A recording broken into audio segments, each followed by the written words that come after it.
का क्लास है एम्पीयर का परिपथीय नियम पढ़ना है और दूसरा में पढ़ना है लंबी धारावाही परिनलका के कारण चुंबकीय क्षेत्र पढ़ेंगे। एम्पीयर का परिपथीय नियम निर्वात में किसी बंद वक्र के चारों ओर चुंबकीय क्षेत्र V वेक्टर का रेखीय समाकलन उस वक्र द्वारा घिरी कुल धारा I का म्यू नॉट गुना होता है। तो सूत्र के रूप में इसका जो होता है इंटीग्रेशन करना है जिसको बोलते हैं समाकलन। तो करना है V vector into DL vector distance का होता है। तो इसका फार्मूला जो होता है बराबर म्यू इंटू आई होता है। धारा जो होगा वो आई होगा और म्यू नॉट का गुना होता है। तो यही formula integration V vector into DL का बराबर होता है म्यू नॉट इंटू आई। इसी को हम प्रूफ करेंगे। तो इसमें लिखेंगे जहाँ म्यू नॉट निर्वात की चुंबकशीलता है तथा आई जो है वक्र द्वारा घेरी गई धारा है। तो देखेंगे एम्पीयर का परिपथीय नियम। तो इसमें हम एक सीधा तार लिए, इसमें धारा जो प्रभावित करा रहा है वो आई है। तो इसमें आई के कारण एक चुंबकीय क्षेत्र का निर्माण होता है जो सकेंद्रीय वृत्त के रूप में होता है। इस पर चुंबकीय क्षेत्र को कहते हैं बी। तो यहाँ पे एक धारा जो इसमें आई प्रभावित हुआ इसलिए इसमें जो चुंबकीय क्षेत्र जो हुआ वो सकेंद्रीय वृत्त के रूप में हुआ। तो इसमें हम फिगर लेंगे, इसमें धारा आई प्रभावित करा रहे हैं, चुंबकीय क्षेत्र जो है वो सकेंद्रीय वृत्त के रूप में है। तो एक फिगर लिए हैं जो सकेंद्रीय वृत्त के रूप में है। स्मॉल आर दूरी से हम बिंदु पी लिए जिसको बोलते हैं चुंबकीय क्षेत्र। तो चुंबकीय क्षेत्र के जो होता है वो मैग्नेटिक फील्ड लंबवत दिशा में होता है। तो लंबवत दिशा में V वेक्टर हुआ। इसमें डिस्टेंस लिए हैं P से V वेक्टर के बीच डिस्टेंस लिए हैं जो DL है। तो इसमें धारा का मान जो धारा जो प्रभावित हो रहा है वो नीचे की ओर हो रहा है I और मैग्नेटिक फील्ड जो है वो ऊपर की ओर है। तो दोनों आपस एक दूसरे के विपरीत दिशा में, इसलिए यहाँ पे थीटा का मान जो हुआ वो 0 डिग्री हुआ। जिसको हम प्रूफ करेंगे। चालक तार से R दूरी पर चुंबकीय क्षेत्र जो केंद्र लिए थे R से आपको P बिंदु पर चुंबकीय क्षेत्र ज्ञात करना है जो P था। तो इसका फार्मूला जो होता है B बराबर जो होता है म्यू बटा 4 पाई इंटू 2 I बटा R होता है। तो इसमें रखेंगे B बराबर इंटू 2 पाई इंटू I और 4 पाई जो हुआ 2 से काटेंगे तो कितना आएगा 2 पाई R हुआ। तो चुंबकीय क्षेत्र निकालिए स्मॉल r दूरी से। तो इसको मानेंगे समीकरण। अब निकालना है आपको, समाकलन करेंगे पूरे के लिए डिस्टेंस V वेक्टर और DL के लिए निकालेंगे। तो इसमें लिखेंगे अब चुंबकीय क्षेत्र B, चुंबकीय क्षेत्र को B से डिनोट करते हैं का रेखीय समाकलन करना है चुंबकीय क्षेत्र का। तो इसमें जो होगा लिखेंगे चुंबकीय क्षेत्र का समाकलन करेंगे तो चुंबकीय क्षेत्र को B वेक्टर से डिनोट करते हैं, डिस्टेंस DL के लिए करना है। तो इसका इंटीग्रेशन करना, यही हमको प्रूफ करना है जो एम्पीयर का परिपथीय नियम में था। तो यहाँ पे लिखेंगे चूंकि V वेक्टर और DL वेक्टर की दिशा एक समान है। यहाँ पे फिगर में जो था चुंबकीय क्षेत्र जो था वो लंबवत दिशा में था, V वेक्टर था और उसका डिस्टेंस जो था DL था। दोनों का दिशा जो है वो एक समान ही है। तो इसमें थीटा का जो मान हुआ वो 0 डिग्री हुआ। इसमें लिखेंगे B इंटू, इसका इंटीग्रेशन करेंगे तो B इंटू DL बराबर cos 0 डिग्री हुआ क्योंकि थीटा का मान जो है इसमें 0 है। तो cos 0 डिग्री इस पर रखेंगे। इसमें निकलेगा integration B vector into DL का आएगा। इंटीग्रेशन करना है आपको, B का जो मान है उसमें दिया हुआ है म्यू बटा 4 पाई इंटू 2 I बटा R। तो इसके जगह पर ये समीकरण माने थे, B के जगह पर ये सारा रख दिए और DL को सेम रखे और cos 0 डिग्री का जो मान होता है वो 1 होता है। तो इसको हम कुछ नहीं कर, यहाँ पे 1 आ गया। तो इसमें अब करना है आपको B वेक्टर इंटू DL बराबर जो हुआ म्यू इंटू I बटा 2 पाई R जो है ये सारा जो है ये नियतांक है। तो नियतांक को हम बाहर करेंगे, उसके बाद हम इंटीग्रेशन करेंगे। तो नियतांक को, सारा नियतांक को हम बाहर कर लिए। इंटीग्रेशन जो होगा वो सिर्फ DL का होगा, डिस्टेंस का होगा। तो इंटीग्रेशन कर रहे हैं DL का। तो इसमें लिखेंगे DL का जो मान होता है इसमें लिखेंगे जहाँ इंटीग्रेशन DL जो होता है वृत्त की परिधि होता है। तो वृत्त की परिधि के लिए फार्मूला होता है 2 पाई R। तो यहाँ पे लिखेंगे DL के जगह पर हम 2 पाई R रखेंगे। तो यहाँ पर है B वेक्टर इंटू DL का इंटीग्रेशन बराबर, ये सारा नियतांक है इसको सेम कर रखेंगे, इसका आपको इंटीग्रेशन करना है। तो इसमें लिखेंगे पाई R स्क्वायर। तो इसको हम पाई R स्क्वायर का हम इंटीग्रेशन करेंगे तो इसमें जो निकल के आएगा इंटीग्रेशन 2 पाई R होगा। तो लिखेंगे B वेक्टर इंटू DL को सेम रख लिए। म्यू इंटू आई बटा 2πr ये नियतांक है, इसको सेम रख लिए। बोला है वृत्त की परिधि जो होता है वो 2πr होता है, जिसमें वृत्त की परिधि जो है वो dl है, dl के जगह पर रख दिए 2πr। तो ये 2πr से 2πr कट गया, तो इसमें जो निकल के आएगा integration b vector into dl बराबर जो निकल के आया म्यू नॉट इंटू आई। तो यही आपको प्रूफ करना था, यहाँ पे प्रूफ करना था integration b vector into dl बराबर म्यू इंटू आई। तो यही हम प्रूफ हुआ एम्पियर का परिपथीय नियम।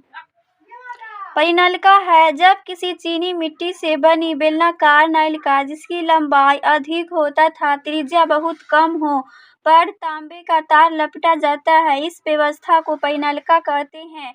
तो परिनलिका जो होता है वो चीनी मिट्टी से बनी बेलनाकार नलिका होता है, उसका फिगर जो होगा बेलनाकार आकार का होगा, उसका लंबाई जो होता है वो बहुत अधिक होगा लेकिन त्रिज्या जो होता है वो बहुत कम होता है। तो इसका परिनलिका का हम फिगर देखेंगे।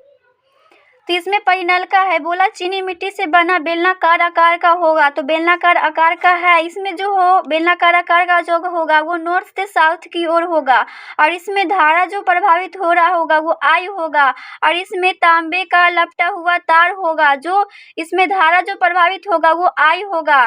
तो परिनलिका का ये फिगर है और इसमें ये इसको एक अच्छे ढंग से बनाया गया है। इसमें जो है वो नॉर्थ से साउथ की ओर जा रहा है और इसमें धारा जो प्रभाव हो रहा है वो आई है और इसमें तांबे का तार लपटा हुआ है और इसका दूरी जो है साउथ से नॉर्थ की दूरी जो है स्मॉल l है और धारा जो प्रभावित हो रहा है वो आई है। तो यही है परिनलिका का फिगर।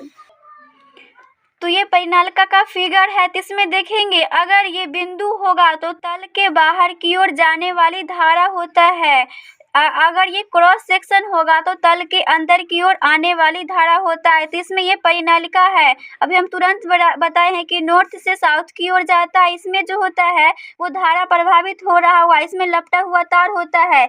अगर इसमें ये बिंदु होगा तो इसको मानेंगे तल के बाहर की ओर जाने वाली धारा होता है और ये क्रॉस सेक्शन होगा तो तल के अंदर की ओर आने वाली धारा होता है। तो ये बिंदु जो होता है वो तल की ओर आने वाली धारा होता है, ये जाने वाली धारा होता है। तो ये एक दूसरे को वो काटता है। इसमें मैग्नेटिक फील्ड जो होता है एक समान चुंबकीय क्षेत्र जो होता है वहाँ पर B बराबर 0 हो जाता है, इसमें भी एक दूसरे को अट्रैक्शन कर देती है, तो B बराबर चुंबकीय क्षेत्र जो होगा वो 0 हो जाता है। तो अब देखेंगे लंबी धारावाही परिनलिका के कारण चुंबकीय क्षेत्र। तो यहाँ पे हम फिर से लेंगे एक चुंबकीय क्षेत्र जो एक समान दिशा में होगा, ये सारा जो मैग्नेटिक फील्ड जो होगा वो एक समान जाएगा, इसको लेंगे B वेक्टर। ये तार जो होगा वो साउथ से नॉर्थ की ओर जाएगा। अब हम इस पर लेंगे एक आयत, जो आयत को मानेंगे ABCD होगा, इस एक समान चुंबकीय क्षेत्र के कारण इस पर लेंगे ABCD। यहाँ पे A की B की दूरी जो होगी वो x होगा जिसको बोलते हैं डिस्टेंस dl और यहाँ पे मैग्नेटिक फील्ड B जो होगा वो 0 होगा इस परिनलिका के कारण चुंबकीय क्षेत्रफल। तो अब आपको इसमें n जो होगा वो तांबे की तार लपटा होगा n बार। तो यहाँ पे देखेंगे A से B की जो थीटा का मान जो होगा वो 0 होगा, क्योंकि मैग्नेटिक फील्ड जो है मैग्नेटिक फील्ड और AB की दिशा जो है वो एक समान जा रहा है, तो इसलिए यहाँ पे AB बराबर जो होगा वो थीटा का मान 0 आएगा। अगर हम B और C का थीटा का मान जानेंगे तो BC जो है मैग्नेटिक फील्ड के क्या है लंबवत दिशा में धारा जा रहा है, तो लंबवत के लिए क्या लेते हैं थीटा 90 डिग्री लेते हैं, तो BC में जो थीटा का मान होगा वो 90 डिग्री होगा। अब निकाले AB और BC के लिए देख लिए, अब CD के लिए देखते हैं, तो CD का जो होगा वो होगा फिर से मैग्नेटिक फील्ड के जो है वो लंबवत दिशा में है, तो लंबवत के लिए क्या लेते हैं डिस्टेंस dl की दिशा जो है इधर की तरफ जा रहा है, इसको भी इधर की तरफ जा रहा है, तो थीटा का मान जो होगा वो 90 डिग्री होगा। तो CD का मान जो यहाँ पे थीटा का मान 90 डिग्री हुआ। अब देखते हैं D से A के लिए, तो D से A जो है वो लंबवत दिशा में मैग्नेटिक फील्ड के क्या है लंबवत दिशा में ये जा रहा है, इसका धारा का मान, तो AD का मान जो होगा थीटा का मान 90 डिग्री होगा।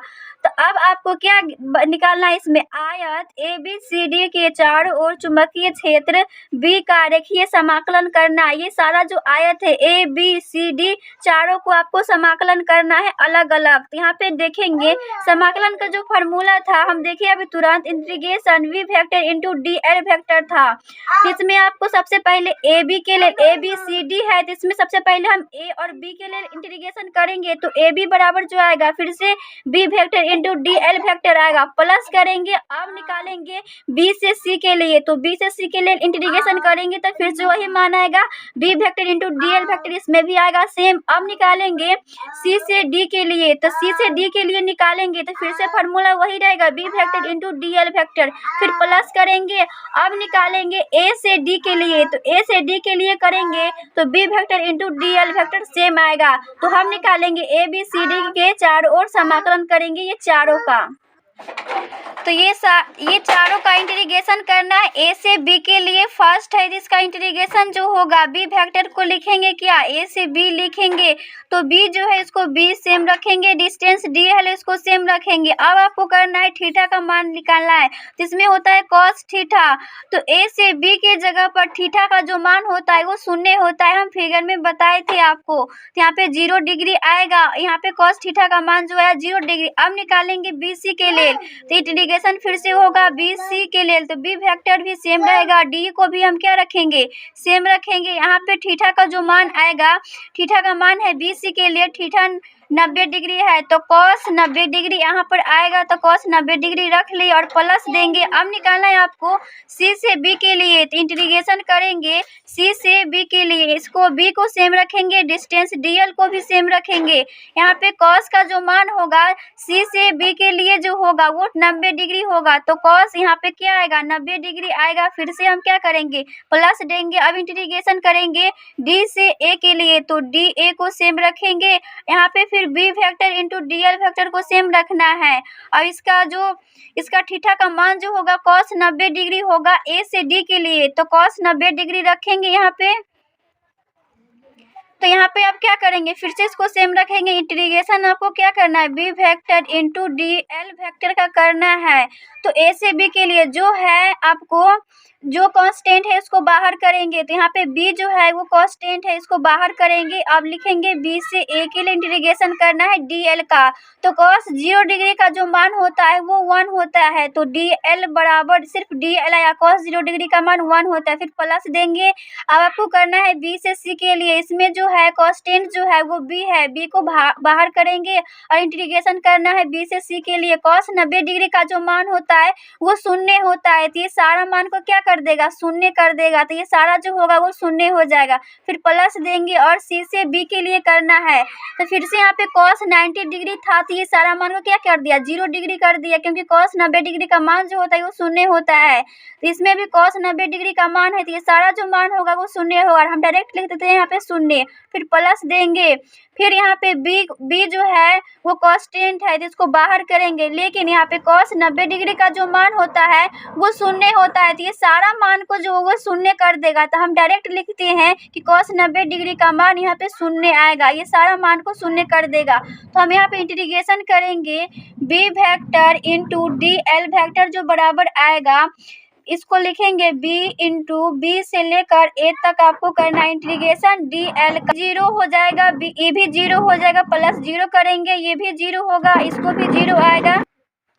तो यहाँ पे अब आपको सिर्फ बचा B से लेकर आपको करना A से B का करना है DL, तो ये DL जो होता है यहाँ पे लिखेंगे DL जो होता है इंटीग्रेशन DL बराबर जो होगा वो x होगा, क्योंकि हम यहाँ पे लिए थे C से D का बराबर जो हुआ था डिस्टेंस DL वो x था, हम फिगर में देखे थे। तो AB भुजा की लंबाई जो थी वो x थी, तो यहाँ पे लिखेंगे AB भुजा की लंबाई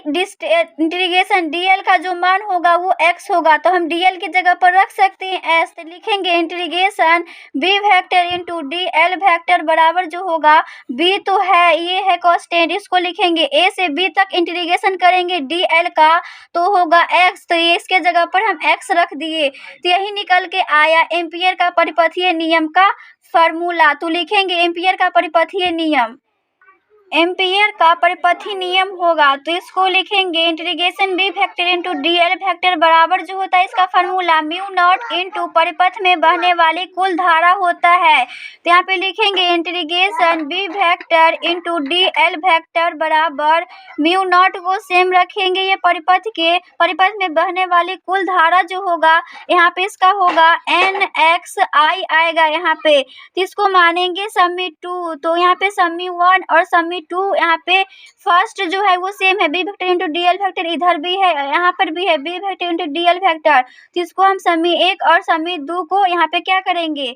भाग कर देंगे। तो यहाँ पे बी एक्स है, तो बी एक्स जो बराबर जो आएगा म्यू नॉट क्या है, mu naught into N X I है, तो समी 1 और समी 2 का मान यहाँ पे रख लिए, तो यहाँ पे जो होगा वो x से x कटेगा, तो इसमें b बराबर जो निकल के आया, b बराबर यहाँ पे निकल के आया म्यू नॉट एन आई निकल के आया। तो यही है एम्पियर का परिपथीय नियम का फॉर्मूला चुंबकीय क्षेत्र के लिए। एमसीक्यूज का फर्स्ट क्वेश्चन है, परिनलिका के अंदर लौह क्रोड रखने पर चुंबकीय क्षेत्र का परिणाम। तो ऑप्शन नंबर ए है अधिक हो जाता है, बी है कम हो जाता है और सी है कोई परिवर्तन नहीं होता और डी है इनमें से कोई नहीं। तो परिनलिका के अंदर जो लौह क्रोड जो बना होता है चुंबकीय क्षेत्र वहाँ पे क्या होता है, अधिक हो जाता है। तो ऑप्शन नंबर होगा ए।